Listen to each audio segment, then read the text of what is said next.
প্রতিবাদের ভাষা হয়ে ওঠা এক নাম শরীফ ওসমান হাদী, যার কণ্ঠে ছিল অন্যায়ের বিরুদ্ধে উচ্চারণ, যার উপস্থিতি আন্দোলনের মাঠে জোগাত সাহস। সেই কণ্ঠ আজ চিরতরে স্তব্ধ। গুলির আঘাতে নিহত ইনকিলাব মঞ্চের মুখপাত্র শরীফ ওসমান হাদীর শেষ বিদায়ে ঢাকার রাজপথে নেমে আসে শোকের ঢল। চোখের জল আর স্লোগানে বিদায় জানাতে হাজারো মানুষ জড়ো হন তার জানাজায়। ঢাকার জাতীয় সংসদ ভবনের দক্ষিণ প্লাজায় অনুষ্ঠিত জানাজায় রাজনৈতিক দল, সামাজিক সংগঠন, ছাত্র সমাজসহ সর্বস্তরের মানুষ অংশ নেয়।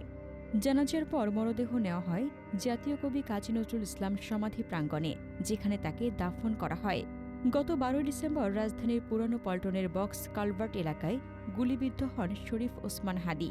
গুরুতর আহত অবস্থায় তাকে প্রথমে ঢাকার একটি হাসপাতালে এবং পরে উন্নত চিকিৎসার জন্য সিঙ্গাপুরে নেওয়া হয়।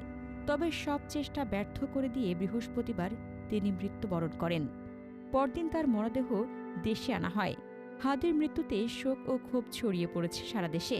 বিভিন্ন রাজনৈতিক ও সামাজিক সংগঠন এই হত্যাকাণ্ডের দ্রুত তদন্ত এবং দোষীদের দৃষ্টান্তমূলক শাস্তির দাবি জানিয়েছে।